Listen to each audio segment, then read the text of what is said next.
invasion. There are some 10,000 American troops in Poland right now, most of them on rotational orders.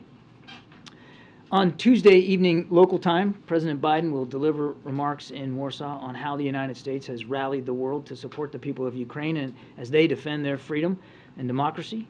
President Biden will make it clear that the United States will continue to stand with Ukraine, as you've heard him say many times, for as long as it takes. And on Wednesday, President Biden will give a chance to meet with the leaders of the Bucharest Nine, otherwise known as the B9. And these are largely the group of eastern flank NATO allies who are basically and quite frankly, literally on the front lines of our collective defense right now. And he'll do so to reaffirm the United States' unwavering support for the security of that alliance and transatlantic unity. The leaders will discuss our efforts over the past year to strengthen NATO, which is stronger and now more united than it was than it has ever been, and how each of our nations will continue to work together as allies to continue our unwavering support for Ukraine. Now, this is an important trip for the President, and it comes at an important moment. It also follows days of diplomacy at the Munich Security Conference, where the Vice President, the Secretary of State, the Senior Director here at the NSC for Europe, and many other cabinet members, administration officials, members of Congress are all meeting with our allies and partners to discuss our enduring support for the people of Ukraine, as well as our transatlantic unity and our ironclad support for our NATO allies in light of all the changes to the European security environment over the last year. And as the President believes, that security environment has changed. Not is changing, not will change, has changed. In fact, Vice President Harris is meeting with foreign leaders, including Chancellor Scholz of Germany, President Macron of France. Tomorrow, the Vice President will deliver a keynote address about our support for Ukraine and the atrocities that Russian forces continue to commit against the Ukrainian people. As you all know, close coordination with our allies and partners has been a priority for President Biden since taking office and throughout the past year as we support Ukraine. In addition to his engagements in Poland, President Biden is looking forward to hosting Chancellor Scholz at the White House on March 3rd. And the President will be speaking with a number of our allies next week on the phone, including Prime Minister Sunak of the United Kingdom, President Macron of France, Prime Minister Meloni of Italy. As we approach the one-year mark since this invasion, we can proudly say that our support for Ukraine remains unwavering, and our alliances and our international coalition in support of Ukraine remains stronger than ever. And with that, we'll have to take some questions. Oh, we're back to my age again. Yeah. Thank you very much. No, go ahead, Scott. Actually, I had a brief follow-up on the balloon incidents from earlier this week. Okay. Had you seen a story in Aviation Week that an Illinois hobby club feels like their balloon might have been a candidate for the balloon shot a week ago? Any response to that, because it's very particular location in the last set of data that they got? Yeah, we just can't confirm those reports or what the remains of that balloon might actually end up being, and we haven't recovered it, so it's very difficult till you can get your hands on something to be able to tell. And because of where it is over Lake Huron, I mean, we all have to accept the possibility that we may not be able to recover it. But quick follow-on, the President said yesterday, he stood by it, that it was out of an abundance of caution. But an anecdote like this, does it make any sort of reconsideration of perhaps this was an overreaction at any point over the past week? So I'd ask you to, just for a second, put yourself in his shoes. Especially, certainly in light of the Chinese spy balloon and what was a very real, certainly very sizable, and tangible security threat, surveillance threat to the United States in the wake of that. So the military fine-tunes their radar parameters to see more, and of course they're finding more. And you got these three, and they're unidentified, they're not responding to any kind of communication, so we don't know who owns them or what their purpose is. And they're flying in sovereign U.S. airspace. They're also at altitudes that could affect the safety of civilian air traffic, and based on the flight path and the prevailing winds, potentially moving over sensitive military sites. And the military leaders come to you and they say, Mr. President, we don't know what these are. We're concerned about what they could be and about where they could be going and what the purpose might be. And we recommend that you take these down in the interest of safety and security of the American people and out of an abundance of caution. The President acted on that recommendation because he takes so seriously his responsibilities to protect this country, our secrets, our interests, and our people. So the short answer to your question is absolutely not. Given the situation we were in, the information available, the recommendation of our military commanders, it was exactly the right thing to do at exactly the right time. Now, going forward, and you heard the President talk about this yesterday, we're going to make sure we've got some new rules in place for how we make decisions in future circumstances. That doesn't mean, and it doesn't mean, and you heard the President say this yesterday, it doesn't mean that there won't be additional shoot-downs if he believes there's a legitimate threat to our safety and security. But it does mean that we're going to put a new set of parameters on the decision-making process going forward. But just last follow-up on that, everything you just said, can that coexist? Let me rephrase. Is there any feeling of frustration of perhaps this was a $12 hobby balloon from a group of kids in Illinois after the fact? Again, given the information that we had at the time, and the legitimate concerns about potential surveillance in the wake of the Chinese spy balloon, you make decisions based on the best information that you have, and ultimately you have to come down to some core principles when you're making decisions as Commander-in-Chief. And of course, the most core principle of all is safety and security of the American people and our interests. So again, I say to you, the short answer to that is no. And frankly, given the circumstances in light of what happened with the spy balloon, wouldn't that be a better outcome if it turns out that they were in fact civilian or recreational use or a weather balloon and therefore benign, which is what the intelligence community thinks? Isn't that a better outcome than to have to think about the possibility of greater threats to our national security? Thanks, Karine. So, John, I take that to mean you guys don't have any plans to reimburse the bottle cap balloon brigade? I don't know of any plans to reimburse. We honestly don't know what this is. More generally speaking, what can you tell Americans about what they should expect in the future, understanding that these new parameters are going to be classified? If they see something in the air, should there be any concern that a missile is going to follow it? Again, we're not going to rule anything out, in or out, in terms of how we're going to treat with additional potential unidentified aircraft. I thought the President did a terrific job yesterday of putting this into some context and making it clear to the American people that their safety will always come first, that these are likely, we're going to find out that they were likely of a benign purpose and not a threat at all. So there shouldn't be any overarching concern by the American people that the skies are somehow full of attack balloons or that they're at greater risk. If anything, you look back at how we dealt with this, again with information that we had that wasn't complete, but yet legitimate concerns about a threat, and dealing with that threat safely and efficiently. Nobody hurt as these balloons were taken down. And I think that should give the American people a measure of comfort and confidence.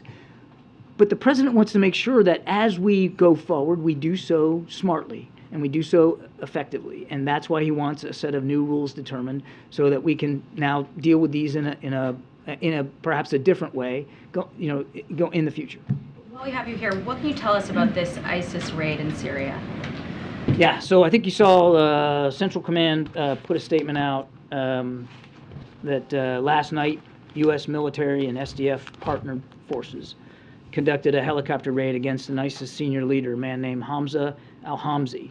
And he was overseeing the group's deadly terrorist network in eastern Syria before he was killed in the raid. As the Pentagon has reported, an explosion during the raid also resulted in 4 U.S. troops and 1 other working dogs suffering some injuries. The troops and the working dog are in stable condition. They're being treated at a U.S. military facility, U.S. medical facility in Iraq, and I think the Pentagon will have more information on that. Okay, in the back. Thanks, Karine, and thanks, John. So first, 2 questions. First, will the American public eventually find out what these 3 unidentified objects are, including which companies they belong to or which specific benign purposes they had? We would like nothing better, but I can't sit here and promise you that we'll get to that level of fidelity of detail. A lot of it's going to depend on an ability to recover these 3 objects. And just to remind you, one's on sea ice in the north of north of Alaska and Arctic conditions, extremely bad winter weather up there. They have not been able to really mount anything on the ice to find them now. The others in the Yukon Territory, thick wilderness, and as of today, I don't believe the Royal Canadian Mounted Police or their investigative organizations have been able to get to it. And then the other one fell over Lake Huron, again, in very deep water. I think the Canadians have decided that they're not going to look for it anymore. I don't believe that the United States has made a call on that yet. So pretty tough conditions, going to be very difficult to find them, let alone once you find that debris, be able to do the forensics to identify it. So I can't promise you that we'll know definitively one way or the other. Question on President Biden's talk with Xi Jinping. So as the administration is trying to ease tensions, the House Select Committee on China is trying to focus on human rights abuses by the regime by planning hearings, etc. on that topic. Will President Biden bring up human rights issues with Xi Jinping? The president never fails to bring up human rights concern. And when he met with President Xi in Bali, he brought it up then. And it's not just with President Xi. The president believes that you have to lead with your values, particularly in foreign policy. He's never shy about bringing that up. Thanks, Karine. John, what's the likelihood that President Biden meets with President Zelensky next week? There's no meeting. You talking about on the trip? There's no meeting with President Zelensky scheduled for the trip right now. And related to President Xi and that call with President Biden as well, have tensions cooled enough to where the two leaders could jump on the phone together right now? There is an open line of communication, and I'm not denying that there aren't still tensions, particularly in the wake of the spy balloon. We don't believe it's the appropriate time right now for Secretary Blinken to travel to Beijing, and you heard the president that he will want to have another conversation with President Xi, as you might expect that he would, but we don't have anything on the schedule right now, and we'll have to do that at the time when the president believes it's appropriate. What's really important here, and I know the question was about President Biden and President Xi, is that the lines of communication with the PRC remain open. I recognize that there are tensions, but Secretary Blinken still has an open line of communication with the foreign minister. We still have an embassy in Beijing with a terrific ambassador, Nick Burns, and the State Department also can communicate directly with the PRC's embassy personnel here. So the lines are open. Unfortunately, the military lines aren't open. And that's really what we would like to see amended. And it was, of course, curtailed after Speaker Pelosi's trip to Taiwan. Is that a precondition for a call? There's no preconditions for a call. The president will want to have a conversation with President Xi at the appropriate time. Good. Thank you. Thanks, Kirby. Just a quick one on the president's trip to Poland. Is he going to be making a stop to Rzeszów or anywhere other than Warsaw? Right now, the trip is going to be in Warsaw. Before the Chinese spy balloon incident led to a fine-tuning of radar, how was the administration tracking these flying objects, if at all? Let me go back and I want to answer your first question again. I said right now. The trip will be to Warsaw. So I didn't want to make it sound like I was alluding to a change to it. And your second question was, how were we tracking these before? Correct, because the reason why you were able to detect and shoot down these three objects, the president said yesterday, was because they adjusted the radar. Correct, yeah. So yeah. What were you doing before, if anything, to track aerial objects? The commander of NORAD, General Van Herk, spoke to this last week, and the way he characterized it was that they were tuned to look for, defaulted to look for, other types of threats in our airspace. Fast-moving, lower altitude, more kinetic potential threats, such as ballistic or cruise missiles or bomber or fighter aircraft. That's what their focus was. That they had not adjusted the, as he called it, gates on the radar, the filters, to look for things that were much higher, much slower, and a smaller radar cross-section, harder to see. So, as we said the other day, when you adjust for that, you're likely to see more of what you're asking the radar to look for. But it just wasn't set for that. He was focused on other types of threats, more kinetic threats to our potential kinetic threats in our airspace. So it sounds like, yesterday the president said that he wanted to work to establish a better inventory of unmanned airborne objects. Does that mean currently there is no inventory? I wouldn't say there's none, but I think it's fair to say that he wants us to focus a little bit more on this particular issue and learn more about what's out there, what's up there, quite frankly. Got it. And then how long do you think it will take to implement this 4-step plan? And what will you do in the meantime? Is the policy to shoot them down before you implement these 4 things the president wants? No, I think you can imagine that even though we're still working on the policy parameters, that we're going to continue to follow a very deliberate, thoughtful decision-making process here, should there be another track. There aren't any right now. I can't give you a timeline specific to the calendar about when will be done this work, but it won't take very long. I think in a matter of days we'll be able to transmit to Congress the classified parameters. We're still working out through the interagency right now and get those to the Hill within days, I think, and then we'll be executing on it. So there's not. I don't want to leave you with the impression that there's going to be some big old air gap between him wanting these parameters written and us being able to execute on them. How long do you think it'll take? I mean, we're already in many ways using some of those parameters just informally as we're looking at the skies. Again, there's no active tracks right now. So I think it'll just be, we'll transmit these parameters within coming days. It won't be very, very long. And it's not like it's going to be sent to be debated on or voted on. It's going to be our parameters defined by the National Security Council team and the interagency on how we're going to deal with this. Thank you. So, question on the trip to Poland. Polls show American support for Ukraine has softened somewhat. There's obviously concerns about House Republicans not going along with more support for Ukraine. How does the president try to square that with his message of support on the trip? And is his audience, would you consider it to be a domestic audience back home, or is his audience Russia and other countries in Eastern Europe? The president well knows that whenever he speaks, he's speaking to people all around the world, as well as, of course, the American people. But I think you'll hear messages in the president's speech that will certainly resonate with the American people, certainly resonate with our allies and partners, without question resonate with the Polish people who have done so much and continue to do so.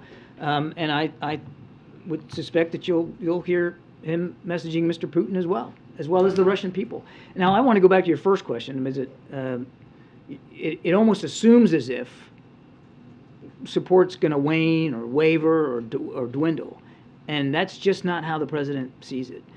Yes, there are a small number of members on Capitol Hill, in House Republicans specifically, that have expressed publicly their concerns about support for Ukraine. But if you talk to the House leadership, you won't hear that. And you certainly aren't going to hear it on the Democratic side, and you don't hear it in the Senate. There has been terrific bipartisan support through the entire year. Think about what we've done over this year.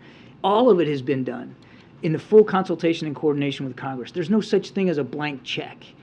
We're all doing it together. And the support from Congress has really been extraordinary, and the president looks forward to that support continuing. Thank you very much. Is the president prepared to send U.S. fighter jets to Ukraine? What's the current thinking? We talked about this. I think the president actually got asked this question, and he spoke to it. I don't have anything to add from what the president said. I'll just tell you that we remain in constant communication with the Ukrainians about what their needs are. And those needs have evolved as the war has evolved, and we'll see where this goes. If Poland has MiG-29s at Ramstein Air Base, is the U.S. prepared to facilitate the delivery of those MiG-29s? And I don't know of any request by the Poles to transmit their their MiG-29s to Ukraine.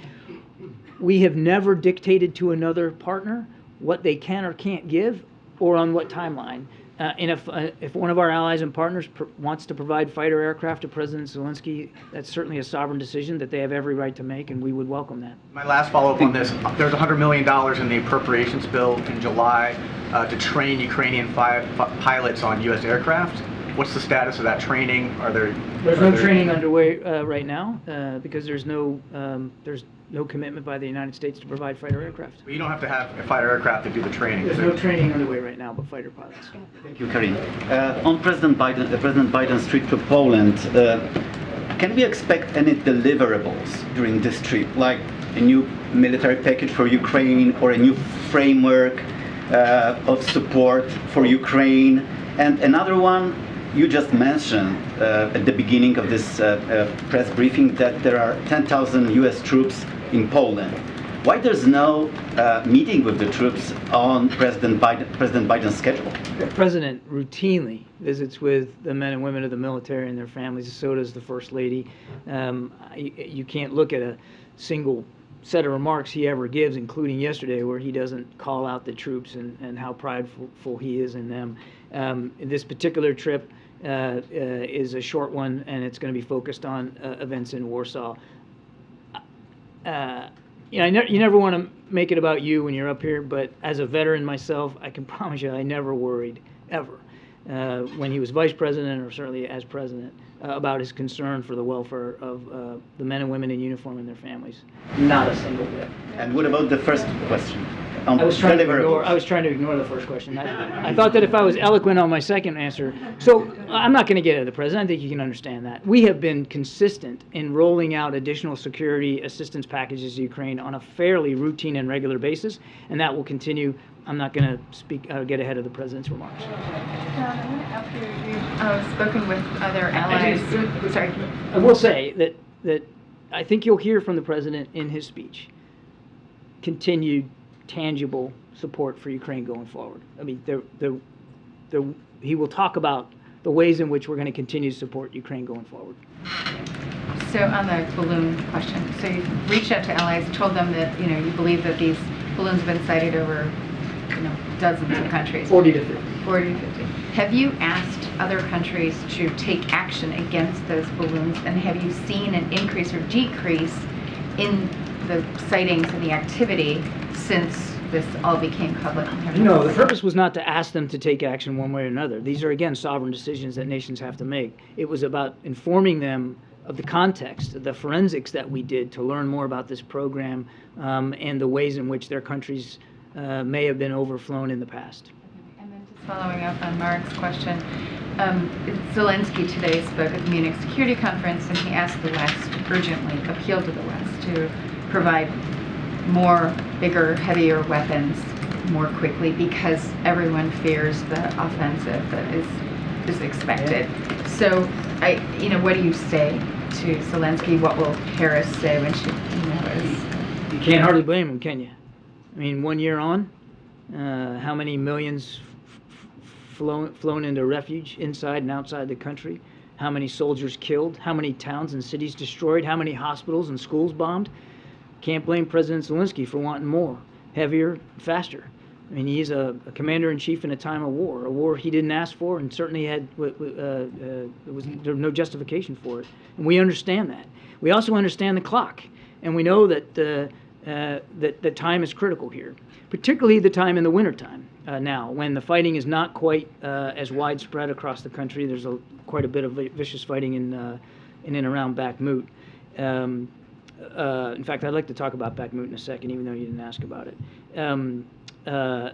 So we're going to try to do what we can to use this time to get Mr. Zelensky as much as possible, as fast as we can, so that when the weather improves, and we all have to assume and expect that the Russians will want to go back on the offense. Right now they're fighting over Bakhmut, but it's possible that along that arc, from northeast to southwest, that they may want to renew their offensive operations, that he's ready for it, and that if he chooses to, he can go on the offense as well. You didn't ask about Bakhmut, but I want to mention it just briefly a little bit. I mean, we've talked about Bakhmut in the past. No strategic value to the Russians. Seems to be an operation almost exclusively run by Mr. Prigozhin and the Wagner Group, more than it is the Russian Ministry of Defense. They have made incremental gains in and around Bakhmut over the last few days, and we certainly can't predict one way or the other. I mean, it is possible that they might end up being successful in Bakhmut, but it will prove of no real worth to them because it is of no real strategic value. The Ukrainians will continue to maintain, we believe, strong defensive lines across the Donbass, and will be and still are fighting very, very hard for Bakhmut. But I do want to say this about the Wagner Group. particularly with respect to Bakhmut. I mean, again, they're treating their recruits, largely convicts, as basically as cannon fodder, throwing them into a literal meat grinder here in human ways without a second thought. And while fighting in Ukraine, we estimate now that Wagner has suffered more than 30,000 casualties, including approximately 9,000 killed in action.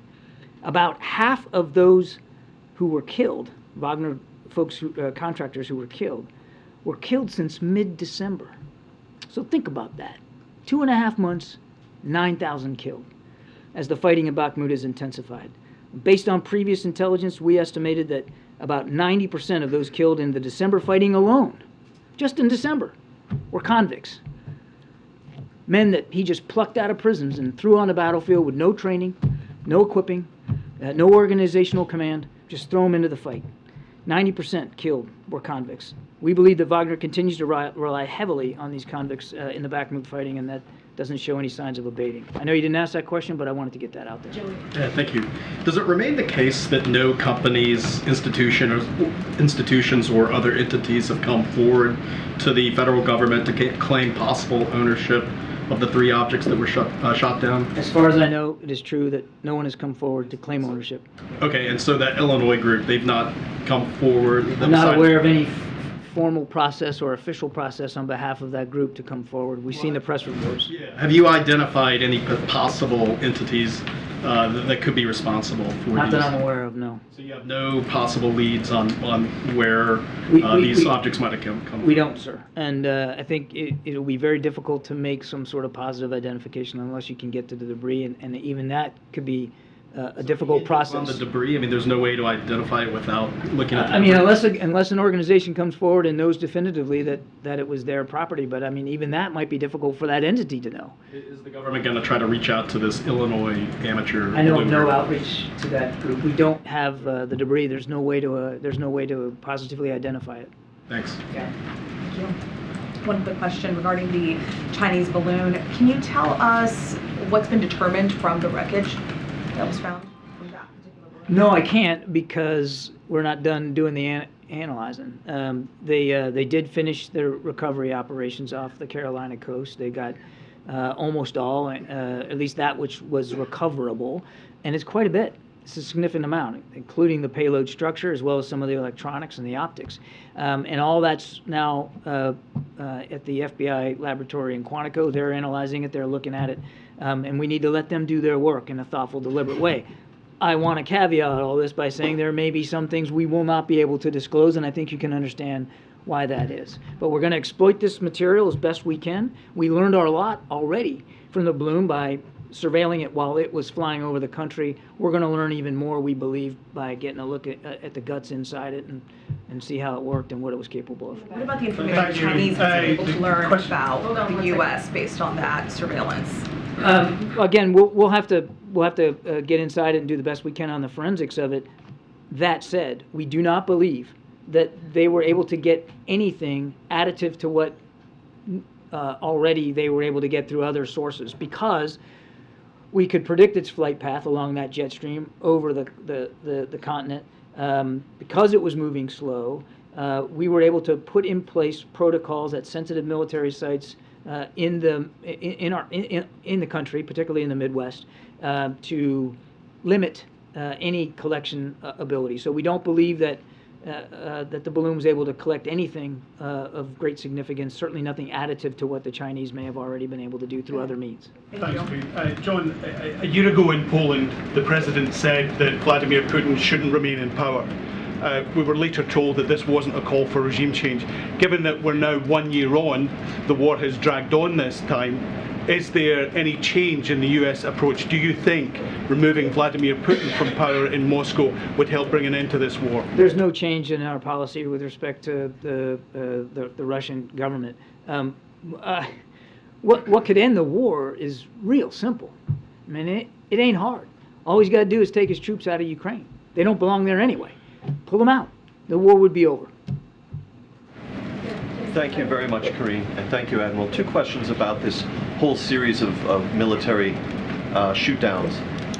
First, it defies reason that you would have zero idea what these 3 objects were, since the fighter jets themselves took video of their sorties. Will you release the cockpit videos from those missions? I'd have to refer you to DOD on that, James, in terms of releasing the imagery. I never said we had zero idea. I said we don't know what they are, and so did the President. The President also told you that the intelligence community's leading explanations at this point are that they were of benign purpose, probably commercial, recreation, or scientific research.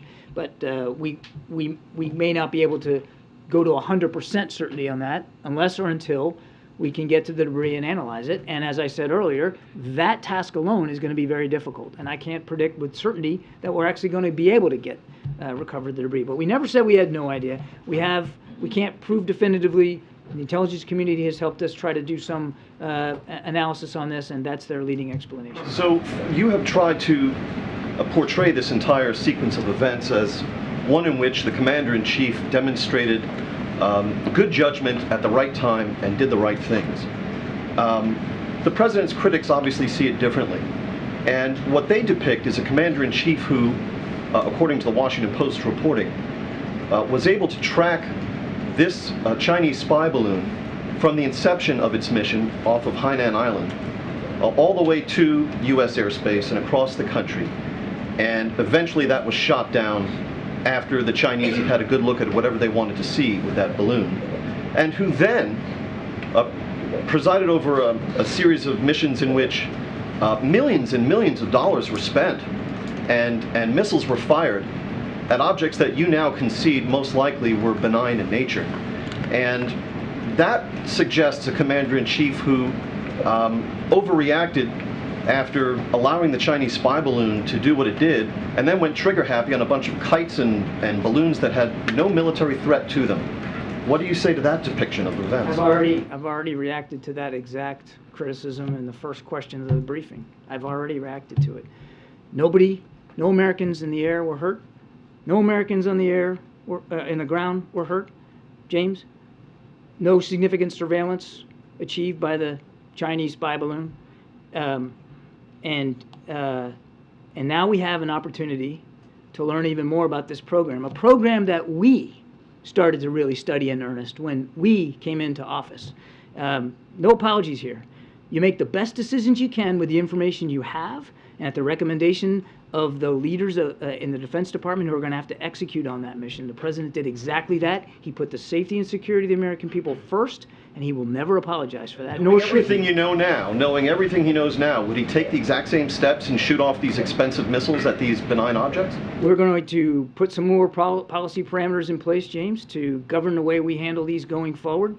You make the best decisions you can with the information you have at the recommendation of military leaders. I can't say it any more than that. Thank you, Karine. John, you've said often, actually, let me just really clarify one more thing before I move on to Ukraine. Have we I can't imagine anything I said needs to be clarified. Yes. Have we put forward the formal request to the Chinese for the call with President Xi? No. Okay, so there's no formal request just yet? No. Okay. That doesn't mean it's not going to happen, or the President still doesn't want to talk to President Xi. He will. Understood. On Ukraine, you've said often that Ukraine gets to decide when it wants to negotiate. But at this point, is there any serious effort, or is there any effort from the administration side to look at pathways to peace? Do we have any idea of what those pathways to peace might look like? Is it even realistic at this point, absent of Putin stopping his aggression? We're working with Mr. Zelensky on his 10-point proposal. I think you're all familiar with that. And he asked if the United States could devote some of our team to help his team sort of figure out how we can best operationalize that proposal, and that work is ongoing. Okay, and I think part of the problem with the pathways to peace that doesn't seem like it's realistic at this point is, you know, the issue on who keeps what territorially. That just seems like it's way off in the future. Why do you think it's not realistic right now? Well, I mean, I don't know. Is it? Do you think that it's realistic? Do you think Mr. Putin has shown even a scrap of interest in ending this war? Like I said, a war could end today? No. And what's he doing instead? Launching cruise missiles and drones into civilian infrastructure, knocking out the power, knocking off the heat, killing kids, sending kids to camps inside Russia, buying drones from Iran and trying to buy artillery shells from North Korea. This is not a man who's at all serious about ending this war.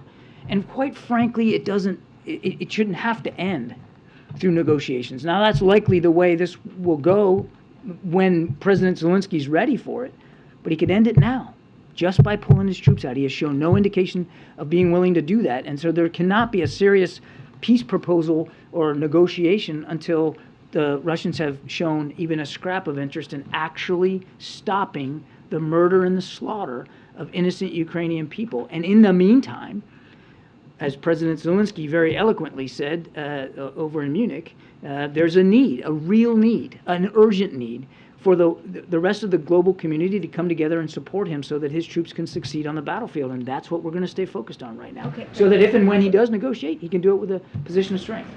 John, one on each topic we've been talking about right here. First, as it relates to the Chinese spy balloon, given the reporting that the U.S. was monitoring or aware of it since its departure from China, much the same way that they shot it within the 12 miles off the coast of South Carolina, why not make an active decision to shoot it in the 12 miles or the miles off the west coast as well? Why not shoot it before it was over U.S. land and without potentially a threat? Without speaking to the veracity of this reporting,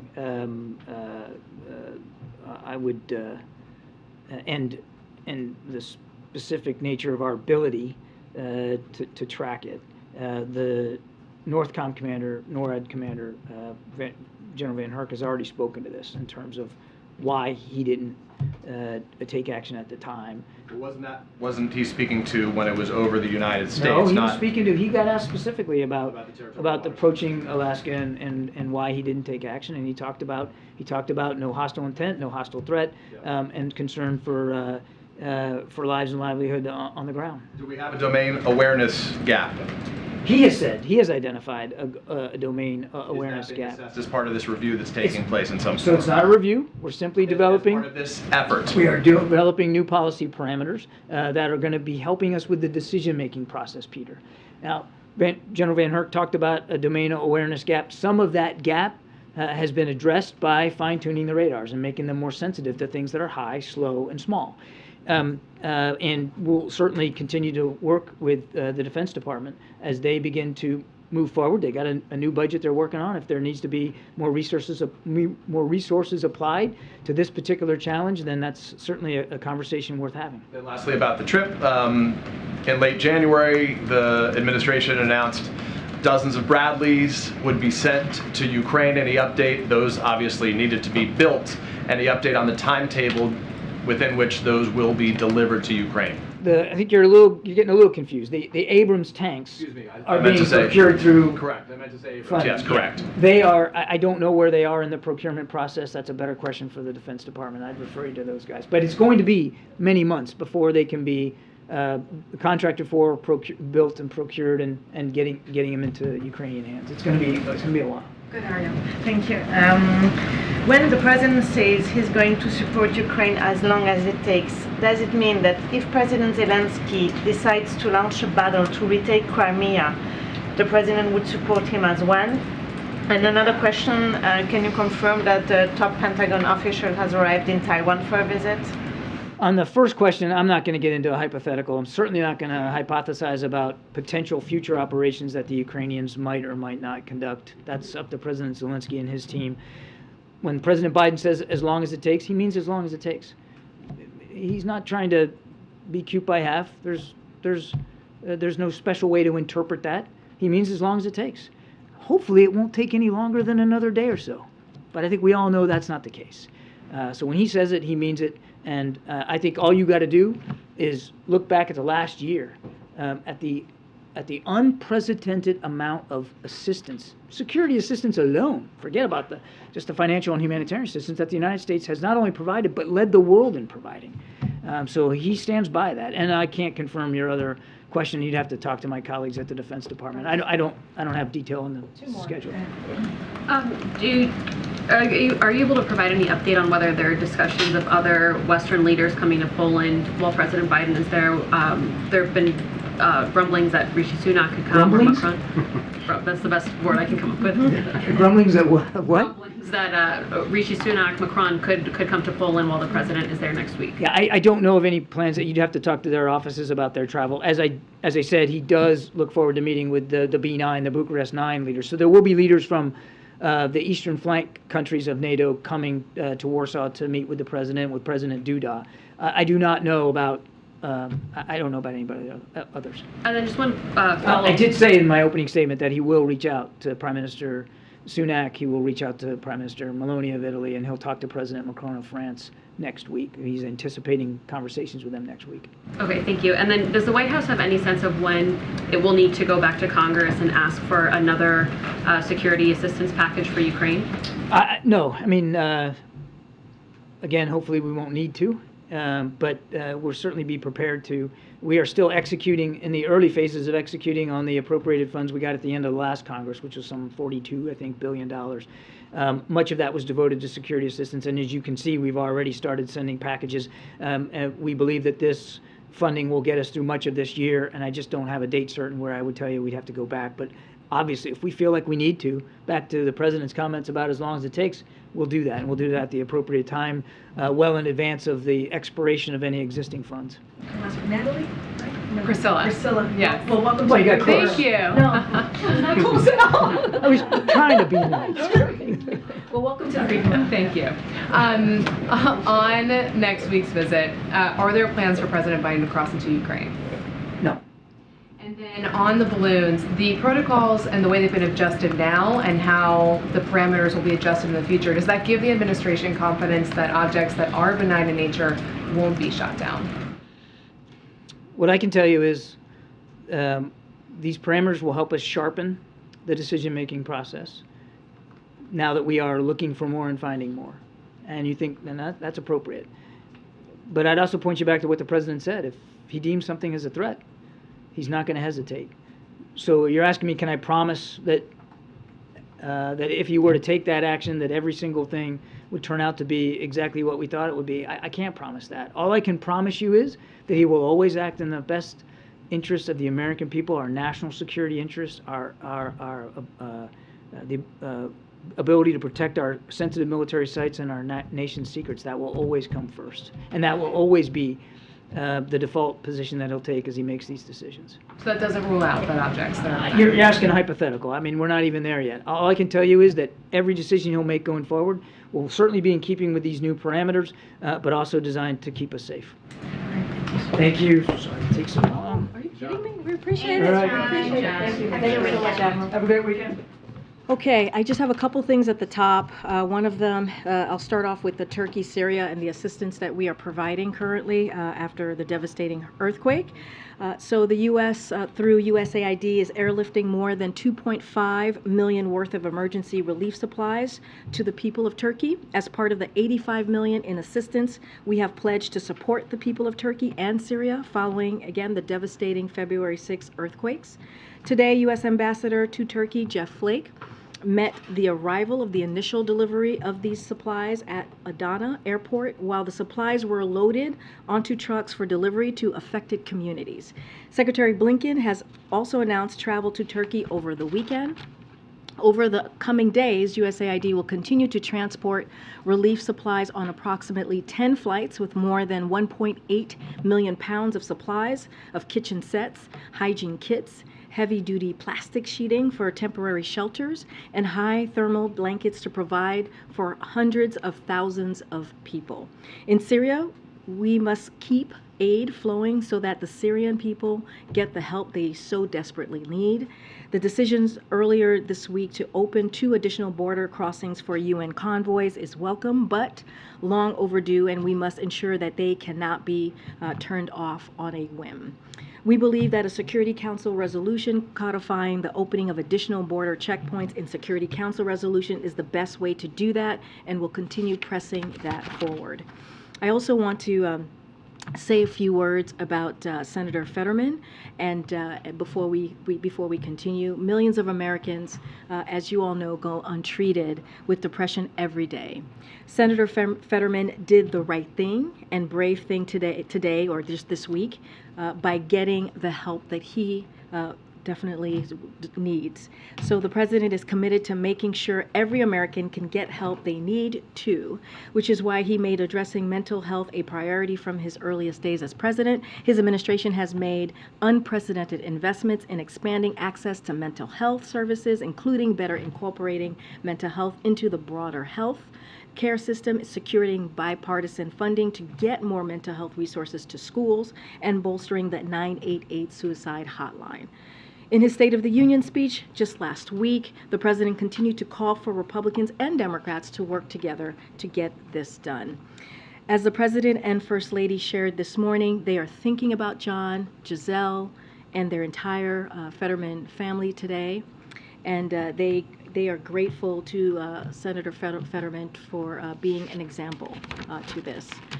And briefly, and last, I want to say to all of you, yesterday Secretary Walsh announced that he will step down from his role as Labor Secretary in the upcoming weeks. As the president said in his statement about the secretary's departure, Secretary Walsh is one tough union chief, and his record at the Department of Labor is a testament to the power of putting a card-carrying union member in charge of fighting for American workers. Through the Secretary's leadership, the administration has helped unions secure a historic pay raise for rail workers, continued the fight for paid sick days for all American workers, strengthened workplace protections, and ushered a historic surge in union organizing. Secretary Walsh's work has made life better for millions of working Americans and will serve as a model for all future labor secretaries who truly value American working people. We certainly wish Secretary well in all his future face-offs and also puck drops. So good luck to you, Secretary Walsh, and we can start the briefing. Okay. So question on House Oversight Committee wants to examine the U.S. pullout from Afghanistan, a second Republican-led investigation into the withdrawal. Does the White House plan to cooperate this investigation? How does it feel about it? So I'll say this, we have been providing Congress with information on Afghanistan and the operation for this past year, so don't have anything to add there. As you know, the White House counsel is very much focused on the oversight. They are the ones who are answering questions and dealing with the letter. Certainly we'll take a look at the letter, so I will let them speak to this. And what's the status of the administration's own internal reviews? I want to talk about this. Is that ever going to be finished or released publicly? So it's don't have any update on the review. I know that's been asked a couple of times. I know that Jake Sullivan came and spoke to this some time ago, our national security advisor. Just don't have an update for you all, and once we have something to share, we certainly will provide it. Get an update on for next week? I would have to honestly speak to Jake Sullivan, the National Security Council team, but I know that's come up a couple times here at the podium, and he's spoken to this. I would just have to go back to them and get some information for you. Thank you. Regarding Senator Fetterman, while the president was at Walter Reed yesterday, did he by any chance see the senator there? I don't have any meetings or conversations with Senator Fetterman to speak to at this time. Okay. And regarding the Memphis police officers charged in the death of Tyree Nichols, as you know, this is a community that's been hurting. I was there in Memphis when the video was released for the funeral. We saw the vice president there. The people there want change in the policing system. Does the White House believe that that can actually happen? And also, what's the White House's reaction to the officers pleading not guilty? So I want to be very mindful because it's an ongoing case, and we are always careful here when there is a criminal investigation or a case moving forward. But I'm just going to reiterate what the president has said before, and nothing can bring back Mr. Nichols back to his family and also the Memphis community. He should be alive today. And sadly, his family has to continue to mourn the death of their loved one. But we do believe, the president does believe, that Mr. and Mrs. Wells and also Tyree's son, Mr. Nichols' son, and his whole entire family deserve a swift and full and transparent investigation. And that's what the president believes, and that's what should be called for. But I'm not going to get certainly ahead of an investigation at this time. Thank you. Has President Biden spoken to Senator Fetterman's wife since he... I don't have any conversation to read out at this time. As you know, the president has developed a very good, close relationship with the Fettermans over the last several months. You saw the president visit Pennsylvania multiple times during the midterm elections, and so they've gotten to know each other. I think the president and the first lady put out a very heartfelt tweet, just lifting up Senator Fetterman and what he has committed to do for himself, and really speak to an issue that millions of Americans have to deal with every day, and that is incredibly courageous and brave to do. And of course, we wish him a speedy recovery. On the response in Ohio and the train derailment with the hazardous materials, there's federal officials on the ground. How long does the administration expect for those officials to stay there? And can the White House provide any assurances based on the information provided to the White House for the residents in that town? So as I mentioned yesterday, and as you all know, this is certainly a priority for the administration, the health and the safety of the community in East Palestine. Just a couple of things that I want to say at the top to all of you. So we have mobilized a robust multi-agency effort to support the people of East Palestine, Ohio. EPA is helping the state test the water and air, collect soil samples, and screen homes. The Department of Transportation is helping get to the bottom of what exactly happened, what led to the derailment. FEMA has been closely coordinating with the Ohio Emergency Management Agency and federal partners. The governor said just yesterday, asked just yesterday for public health support. And today, as we have announced, and I actually talked about this yesterday, how HHS and CDC were getting involved. And today, both those agencies announced they are deploying a team of medical personnel and toxicologists to conduct public health testing and assessments. So we are committed to supporting the people of Palestine every step of the way, and we are going to be on the ground helping them as long as it's needed. And also we're going to hold Norfolk Southern accountable as well. And we're seeing that accountability. We're already doing that process. Karine, you've got a bunch of personnel changes happening at the White House and openings. How quickly will you be announcing nominees for the Labor Department job and to replace, Lael Brainerd at the Fed? And then just in that context, there's a report out that Carla Frank is also leaving, if you could confirm.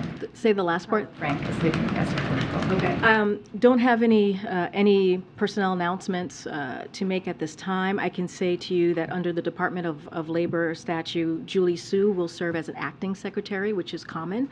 But as far as personnel announcement, I don't have anything to share at this moment. Clearly, filling the role filling those two roles are critical and important and a priority. Just don't have to share anything to share at this moment. Let's follow up. I mean, what are you looking for in a labor secretary? You talked about what you thought Marty Walsh brought to the job. What are you looking for? Your economic team, you've raised a lot of concerns over the last year about corporate profit taking, about just empowering unions, kind of supporting unionization drives.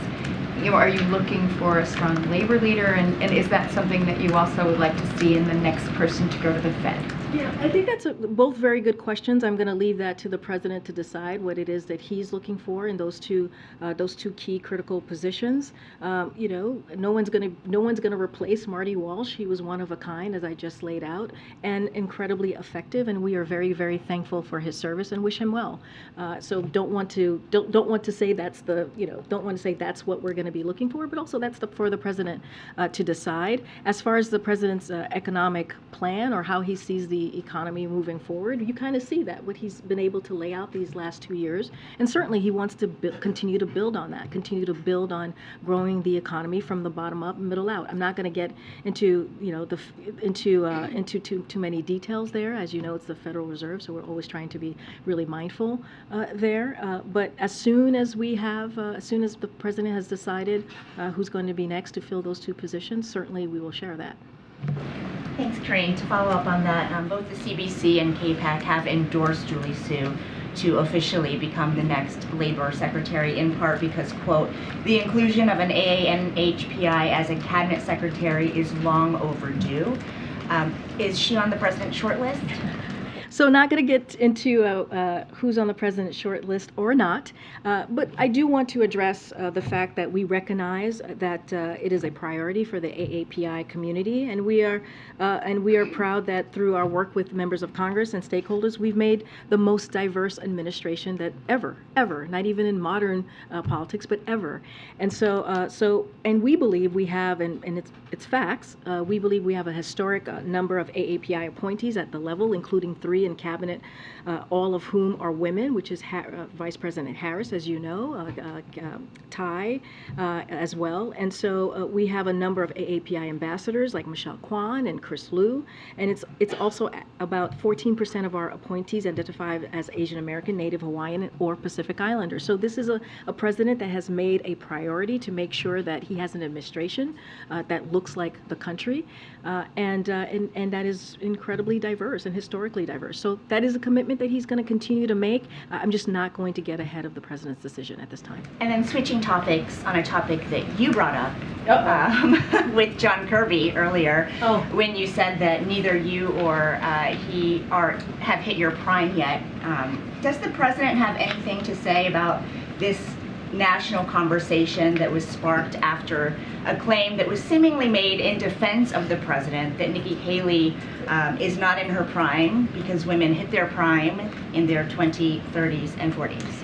You know, I'm not going to comment directly to that. That is something clearly that needs to be addressed by.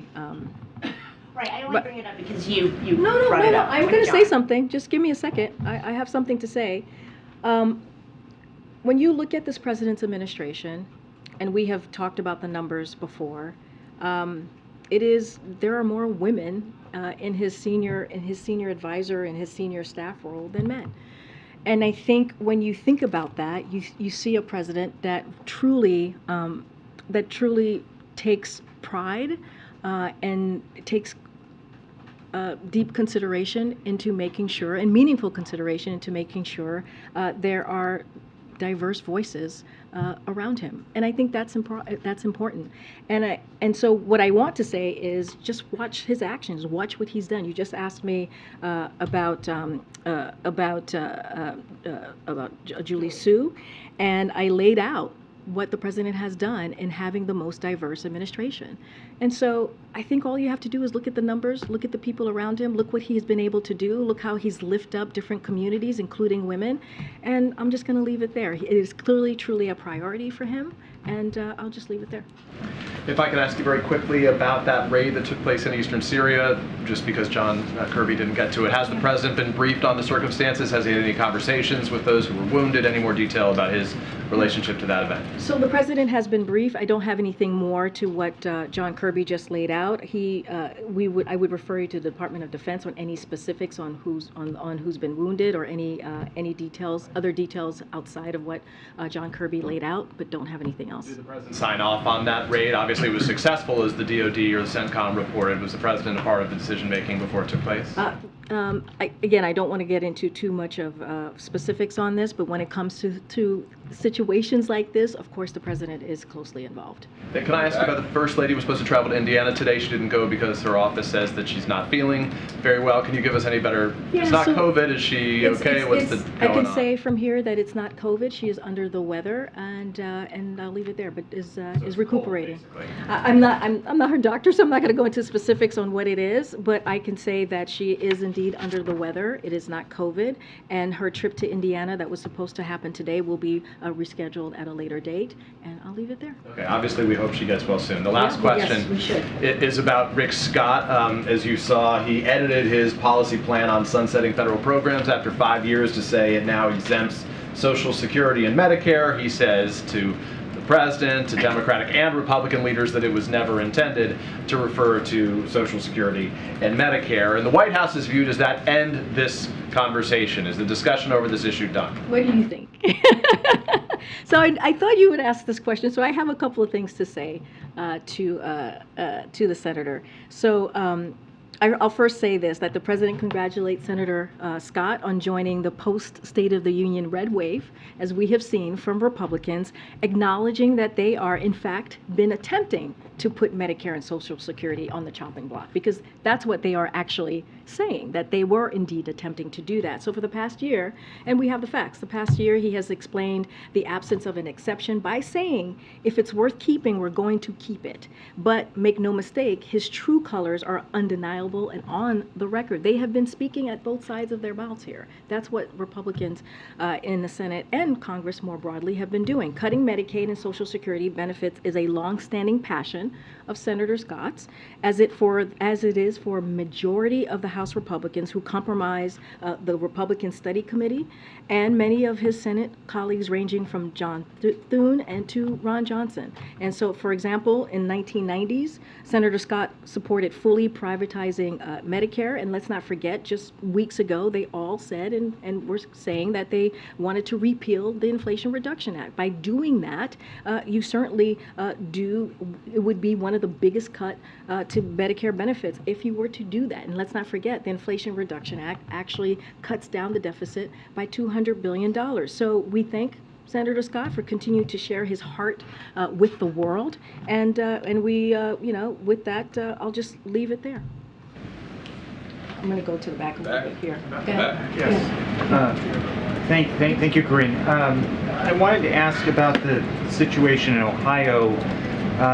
One thing that I don't know has been mentioned in the list of agencies that are involved, and maybe it's because you don't have visibility into it, is the Department of Justice. Is the effort to hold Norfolk Southern accountable also extend to potential criminal liability, or has that been ruled out based on the fact that DOJ is not on the list of agencies? So, as you know, there is an investigation underway, but we have done some things to hold Norfolk Southern accountable. Just a couple of things. EPA has secured Norfolk Southern's commitment to cover all the cleanup costs, which is incredibly important, and they're requiring the railroad to document the release of hazardous containments. There's also an active, as I said, investigation underway. Once the investigation is complete, the federal government will use all available and appropriate authorities to ensure accountability and prove all safety. So let's get the investigation going, see where it takes us, but already we are making sure that they are being held into account.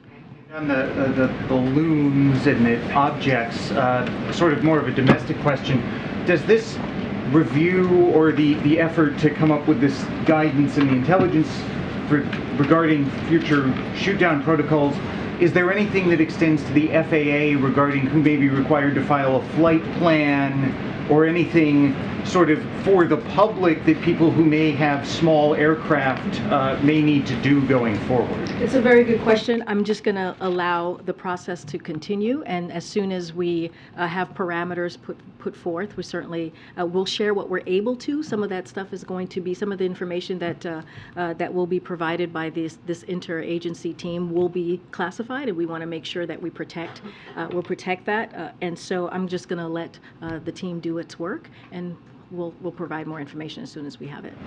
Hey, thank you. So, asking about credit card debt, a New York Federal Reserve study now shows that Americans' credit card debt reached a record level.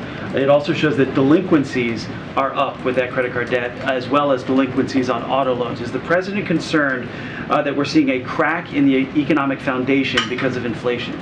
So, just two things about that particular report. So the report does not just measure borrowing, it measures credit card balances, including spending that it's paid off every month, so that's important to note.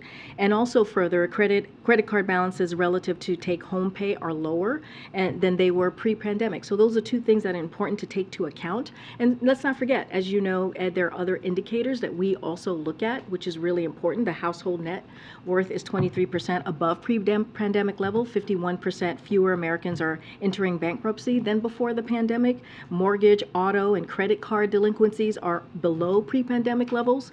In fact, mortgage delinquencies are near record lows since the start of the data in 2003. And over the last few years, we've seen credit card scores strengthen and expansion of credit. So we also have to look at the other indicators. And so just wanted to make sure that, and I know you do as well, but want to make sure that we point that out too. So the president doesn't see weakness then in the overall economy? No, if anything, I just mentioned where we are. I mean, if you look at past indicators that I just laid out, whether it's household, whether it's mortgage delinquency, we are at levels that we were pre-pandemic. And so I think that matters. And let's not forget, we were talking about the economy moments ago. A lot of that is because of the work that this president has done on the economy, because of his economic policy, because he makes sure that no one is left behind, because he came in at a time where the economy was tanking and was able to turn that around and grow the economy. And so I think if you're looking at the indicators and you're seeing levels pre-pandemic, I think that matters. And so we're going to look at all the indicators and make sure we point out, as you're asking me about this credit card debt record, there are two things that I just laid out, which it does not measure. And so that's also very important to take into account. Okay, Mario. Thanks, Karine.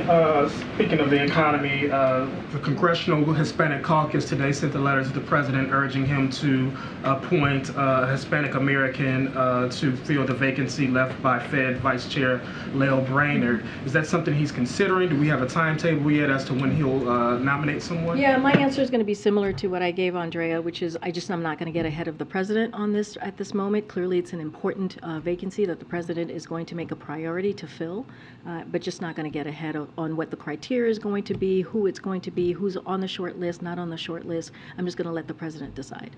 And separately, are there any plans for the president to visit Ohio in light of the train wreck? So as you know, the EPA administrator, Regan, was there. He held a press conference just over 24 hours ago while he was in East Palestine. I just don't have anything to share about the president's schedule. As you know, he'll be in Poland the beginning of next week. Thanks, Karine. Just a follow-up on the Social Security stuff as it relates to the debt ceiling.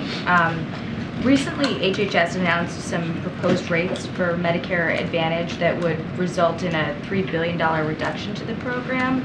I know Becerra pushed back on that characterization, but can you explain how does it square with the president's commitment not to cut Medicare, or are there cost-saving measures in there somehow in the broader program that you wouldn't characterize as a cut if it's a cost-saving measure? I mean, I'm not going to go beyond to what the Secretary Becerra said. What he said is basically where the president is. I want to be very careful here because, and as you know, the president's going to put forth his budget on March 9th, and he'll talk about what he thinks is fiscally responsible and put forth a budget that's fiscally responsible. And he mentioned this in the State of the Union. He's going to talk about how he's going to continue to lower the deficit by $2 trillion, and you guys will see the specifics of that budget when it comes out. And let's not forget, the president also lowered the deficit the first 2 years by $1.7 trillion. So all of that is important as the president is growing the economy and making sure that no one is left behind, that he's also lowering the deficit. And he's doing that with these very historic pieces of legislation that we have seen him sign into law this past 2 years. But I want to be very clear. When it comes to protecting Medicare, when it comes to Social Security, the president is going to continue to fight to make sure that those are not being held hostage by the Republican Party, to make sure that we are fighting for programs that taxpayers, pay into. We're talking about veterans, we're talking about seniors. So this is something that the president has been very clear about. He talked about it this week. He talked about it at the State of the Union. We need to make sure those programs, those life-saving programs for many Americans, millions of Americans, are not played with, just like what Republicans are trying to do. I just laid out moments ago how Republicans have been talking about for years, how they want to cut those really key programs for our veterans, for our seniors. And so the president, again, is going to continue to fight for those. Thank you. Thank you. Earlier today, when the White House released some background information on Ohio, one thing that was said by officials is that if Norfolk Southern backed off the commitment to pay for cleanup, then the administration would be prepared to issue a legally binding order to get reimbursed 3 times the amount. I'm wondering if that was just like a warning, or if there has been indication thus far, a recent indication from the company, that they could back off that commitment. So I don't have any indication that they are backing off of that. I just laid out how that EPA is requiring or the company has committed to cover all cleanup costs. That is something that EPA has worked very hard on and is making sure that the company is doing. And from what I understand, they are going to do that. And as I said before, there is an investigation underway, and we'll know more, but I don't have any indication of what you just laid out. It was also said that a CDC team, as you were saying, was being dispatched, that they're going to be on the ground on Monday. I'm hoping you can kind of explain for people just why they're only hitting the ground on Monday, why it's not happening actually now, but also why it didn't happen. This has been going on for a couple weeks now. Well, I want to be very clear. On February 4th, we had folks on the ground within hours. Yeah, EPA team, but this matters, right? This happened on February 3rd, and at 2 a.m. on February 4th, hours after the derailment, the EPA team was on the ground. So I just want to make sure that the American people understand that we did take action and folks were on the ground. So it is like multiple federal agency, again, we're on the ground, not just the EPA, within hours. It is also important to remember that it was a serious accident. And so when these incidents happen, you need to let the emergency response take place. So that is important as well. Senior leadership arriving in those initial days would detract from those urgent response efforts.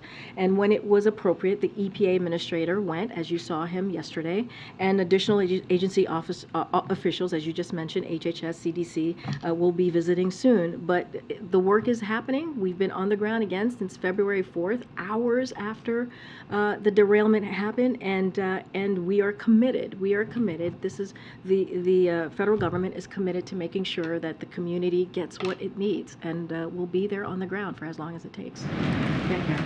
Kirby mentioned humanitarian assistance when he was talking about the president's trip, but obviously the president has talked so much recently about the U.S. security assistance to Ukraine. Last year when he was in Poland, he met with refugees. That was a big part of his message there. How much of this trip will be about that side of it? Will he meet with refugees? Will you add some component like that for this trip? I'm not going to get ahead of what we've laid out. He'll be in Warsaw, as you know. He's going to make a major speech, and he wanted to do this ahead of the anniversary. As you all know, the anniversary will be a week from today of Russia's brutal war against Ukraine. Don't have anything else in any further details to share on that. He mentioned the eastern flank, right? Which is incredibly important to be there to show our commitment to Ukraine, but also our NATO alliance. And so that's what you're going to hear from the president. Don't have anything more to share on any humanitarian aid or security assistance. Clearly, we have done a lot over this past year, and there continues to be bipartisan support as you look at that assistance, and we will always share that with you when we're ready to announce more. But certainly, I'm not going to get ahead of the president from here today. Okay, I'm going to take one more. Oh, okay.